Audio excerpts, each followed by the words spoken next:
एक बार फिर आप सभी बच्चों का आप सभी के अपने YouTube चैनल जेके सर क्लासेस पर। तो प्यारे बच्चों, आज हम पढ़ने वाले हैं किरचॉफ के प्रथम नियम पर आधारित कुछ महत्वपूर्ण न्यूमेरिकल्स कैसे लगाए जाते हैं, कैसे क्या होता है, इसके बारे में हम चर्चा करने वाले हैं। वीडियो शुरू करने से पहले आप अपने दोस्तों के पास शेयर करिएगा, सब्सक्राइब करिएगा और बेल आइकन को प्रेस कर दीजिएगा, क्योंकि आप सभी वीडियो देखते हो लेकिन चैनल को सब्सक्राइब नहीं करते हो। लेकिन चैनल को सब्सक्राइब आप कर लीजिएगा। और चलिए हम वीडियो को शुरू करते हैं। तो शुरू करने से पहले हम जानेंगे थोड़ा सा किरचॉफ का प्रथम नियम क्या है और उस पर आधारित हम सवाल पढ़ेंगे, ठीक है ना। तो हमारा पहला जो हम टॉपिक पढ़ेंगे, अभी सवाल तो लगाएंगे, तो पहले हम जानेंगे किरचॉफ का नियम है क्या। तो जो आपका है किरचॉफ का प्रथम नियम, इसे बच्चों हम लोग जानते हैं केसीएल नियम से। किस नियम से? केसीएल नियम से जानते हैं। केसीएल का मतलब होता है Kirchhoff current law. Kirchhoff current law. और किरचॉफ करंट लॉ कहता क्या है? किरचॉफ करंट लॉ आपसे कहता है कि किसी भी संध की ओर, मान लो कि ये संध है, यहाँ पे संध है डीसी, लेकिन ये सबसे बड़ी बात ये है कि जो किरचॉफ का नियम होता है ये डीसी सर्किट के लिए ही लागू होता है, डिस्क धारा के लिए ही लागू होता है। तो किसी भी संधि पर आने वाली धाराओं का योग संधि से दूर जाने वाली धाराओं के योग के बराबर होता है। किसी भी संधि की ओर आने वाली धाराओं का योग संधि से दूर जाने वाली धाराओं के योग के बराबर होता है। जैसे यहाँ पे देखो, हमने I1, I2, I3, I4 और I5 लिख दिया, ठीक ना। अब यहाँ पे जो संधि से आने वाली धाराओं का योग है उस संधि से दूर जाने वाली धाराओं के योग के बराबर होता है। इसका मतलब कौन कौन सी धारा आ रही है? I1 आ रही है, I2 भी आ रही है, और जा कौन सी रही है? I3, I4 और I5 जा रही है।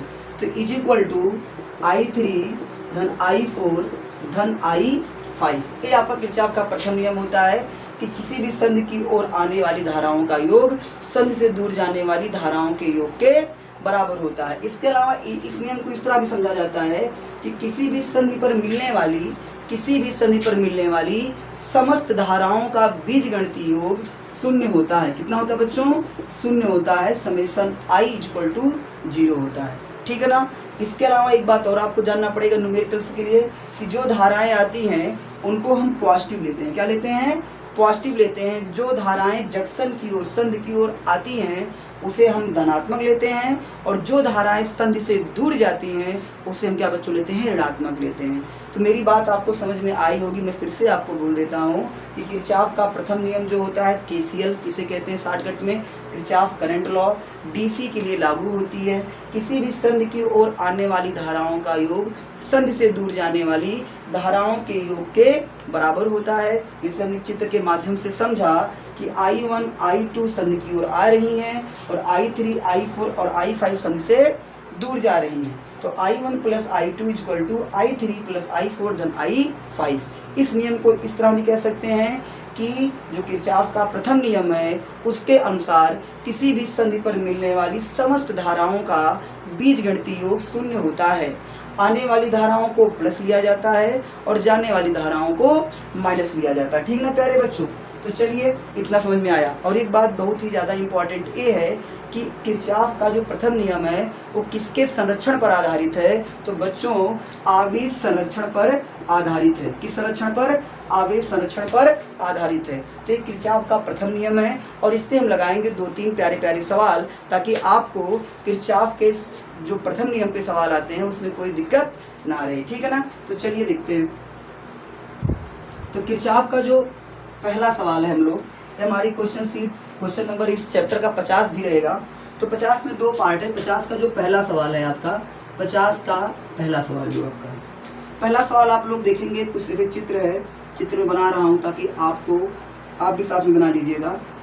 ये सब सवाल पेपर में आए हुए हैं और यहाँ से ऐसे करके बनाया गया है, ठीक। यहाँ पे आपको 2 एम्पीयर की धारा आ रही है, ठीक। यहाँ पे 4 एम्पीयर की धारा आ रही है। इस वाले तार से 1 एम्पीयर की धारा जा रही है, 1 एम्पीयर धारा जा रही है।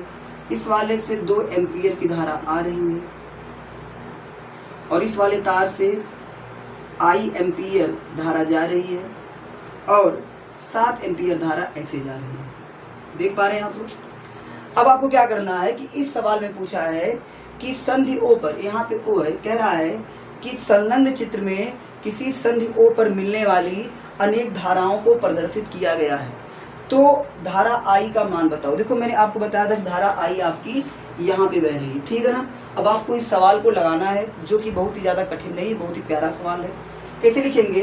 लिखेंगे संधि ओ पर केबीएल रूल से, केबीएल नियम से, केबीएल माने Kirchhoff, KBL sir Kirchhoff voltage है, केसीएल लगाएंगे। तो लिखेंगे संधि ओ पर, किस पे बच्चों? संधि ओ पर केसीएल, केसीएल माने किरचॉफ करंट लॉ से, किरचॉफ करंट लॉ से। आप ये भी लिख सकते हो कि संधि ओ पर किरचॉफ के प्रथम नियम से। प्रथम नियम क्या कहता है? संधि से दूर जाने वाली धाराओं का योग संधि के पास आने वाली धाराओं के योग के बराबर होता है। इसका मतलब धाराएं कौन कौन सी आ रही है? देखो 2 आ रही है, 4 आ रही है और 2 आ रही है। जा कौन कौन सी रही है? 1 जा रही है, 7 जा रही है बच्चों, 1 है, 1 जा रही है, 7 जा रही है और आई जा रही है। तो हम क्या लिखेंगे? संधि ओ पर केसीएल से, तो आ कौन रहा है? 4, ए कौन आ रहा है? 2, फिर कौन आ रहा है? 2।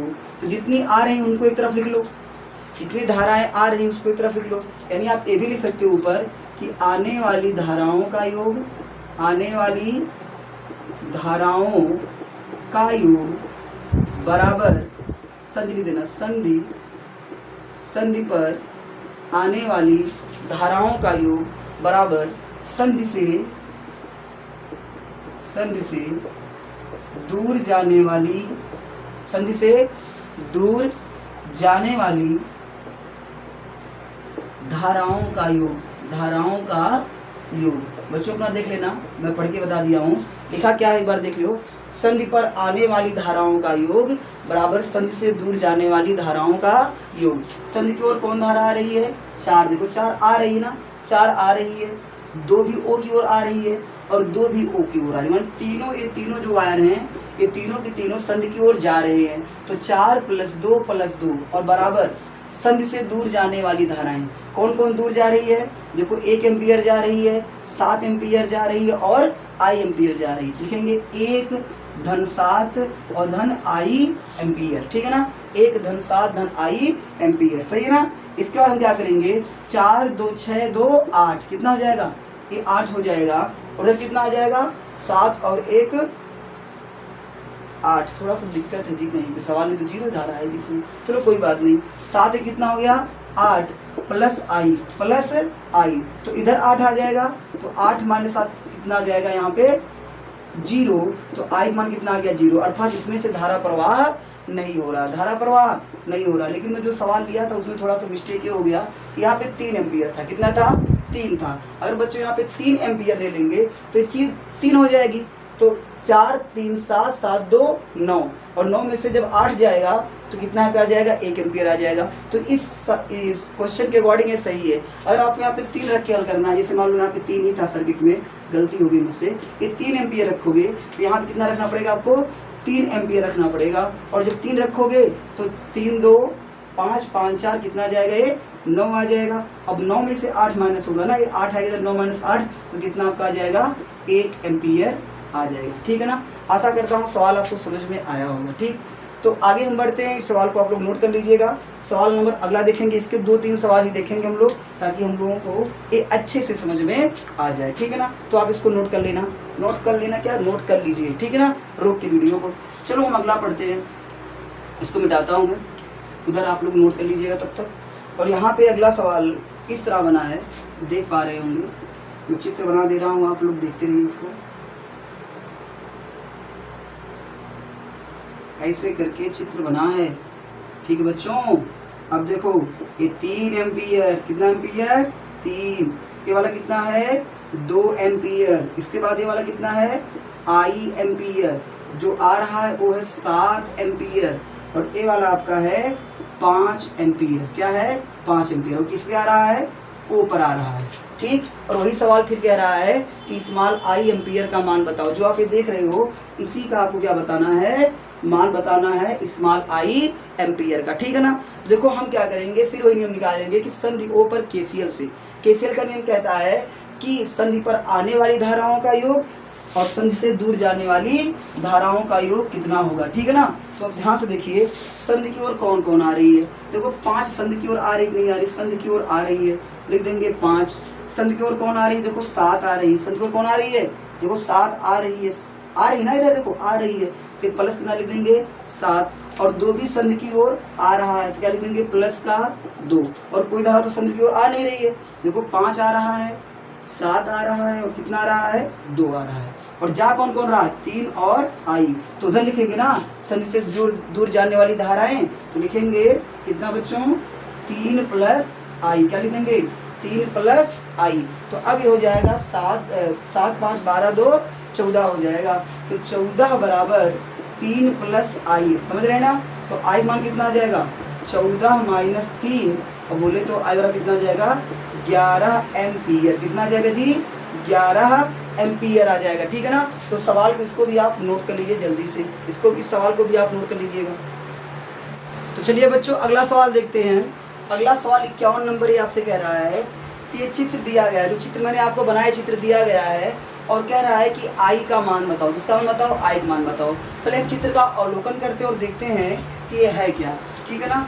यहाँ पे देखते हैं, आप ध्यान से देखिएगा कि यहाँ पे पी जंक्शन पे 2 ए का मतलब एम्पियर, 2 एम्पियर आ रहा है, 2 एम्पियर आ रहा है, 1 एम्पियर जा रहा है। फिर इस वाले वार में I1 एम्पियर जा रहा है, पहुँचा किस जंक्शन पे, क्यू जंक्शन में पहुँच गया है। फिर क्यू से 1 एम्पियर उधर चला गया, फिर इसमें कौन सी धारा जा रही है, इस वाले में I2 जा रही है। I2 पहुँचा किस पे, R पे पहुँचा, R से गया 1.2 एम्पियर की जा रही है, I एम्पियर की जा रही है, और R एम्पियर पे 1 एम्पियर की, R पे 1 एम्पियर की आ रही है। ठीक, इसमें आपको यही सवाल बताना है कि I का मान कितना होगा। ठीक है ना। तो चलो सवाल को शुरू करते बिना किसी देरी के। ठीक, तो पहले देखो संधि P पर, किस पे बच्चों, संधि P पर KCL से, KCL से, किस पे संधि P पर KCL से। देखो P पे कौन कौन धारा आ रही है, 2 एम्पियर आ रही है, 2 एम्पियर आ रही है, और जा कौन कौन सी रही है, 1 एम्पियर जा रही है, I1 जा रहा है। लिखेंगे 2 + 2 इज इक्वल टू 1 धन I1। समझे नहीं समझे इस बात को, यानी 2 इधर से आ रही है, 2 भी आ रही है, 1 एम्पियर जा रही है, I1 भी जा रही है। तो आने वाली धाराओं का योग बराबर जाने वाली धाराओं का योग, तो 2 धन 2 और बराबर 1 धन I1। तो 2 तो कितना हो जाएगा ये 4 बराबर 1 धन I1। तो I1 का मान कितना आ जाएगा 4 माइनस 1, बोले तो कितना एम्पियर 3 एम्पियर। कितना आ जाएगा बच्चों, ये क्या आ गया आपका 3 एम्पियर। I1 का मान कितना आ गया आपका 3 एम्पियर आ गया। अब हम क्या करेंगे, इसमें 3 एम्पियर जा रहा है, एक इधर जा रहा है 3 एम्पियर। अब कहाँ पहुँचेंगे हम लोग, क्यू पे। कहाँ पहुँचेंगे, क्यू पहुँचेंगे। तो लिख रहे हैं यहाँ पे, आगे देख लो, उधर ऊपर देखते हैं यहाँ पे, संधि क्यू पर KCL से, संधि क्यू पर KCL से, संधि क्यू पर किरचॉफ करंट लॉ से। जब हम KCL की बात करेंगे बच्चों, तो क्यू पे I1 आ रहा है, 1 एम्पियर जा रहा है, और I2 जा रहा है। यानी हम कह सकते हैं कि I1 आ रहा है, बाकी 1 धन I2 दूर जा रहा है। ये कहेंगे ना, I1 आ रहा है 1 और I2 जा रहा है। I1 की वैल्यू कितनी निकाले हो आप, 3 निकाले हो। यहाँ पे 3 रख देंगे, 3 धन 1 धन I2, तो इसको इधर लेके आएंगे, तो 3 माइनस 1 बराबर I2। तो यहाँ बच्चों देखो कि यहाँ पे जब हमने संधि के ऊपर KCL नियम लगाए हैं, तो वहाँ पे KCL देखें कि I1 आ रहा है, 1 एम्पियर जा रहा है, और I2 भी जा रहा है। तो हम यहाँ पे रख दिए I1 बराबर 1 प्लस I2, 1 इधर आ जाएगा, I1 का मान रखेंगे यहाँ से 3 एम्पियर, तो 3 बराबर 1 प्लस I2, तो I2 का मान निकालेंगे 3 माइनस 1 बराबर I2, तो I2 बराबर 2 एम्पियर। I2 का मान कितना आ गया बच्चों, 2 एम्पियर आ गया। अब यहाँ पे हम क्या करेंगे, हमको I का मान चाहिए, ना कि I2 का मान चाहिए। अब जाएंगे संधि किस पर, R पर। किस पर जाएंगे, संधि R पर, संधि R पर KCL से, कितने से भैया, KCL से, संधि R पर KCL से। यहाँ पे KCL पे जाएंगे, तो R पे I2 आ रहा है, 1 आ रहा है, I जा रहा है, 1.2 भी जा रहा है। तो यहाँ पे लिखेंगे I2 और प्लस 1 एम्पियर, सही है ना। तो वो I2 आ रहा है, 1 भी आ रहा है, और जा कौन कौन रहा है 1.2 और I, लिखेंगे 1.2 और प्लस I।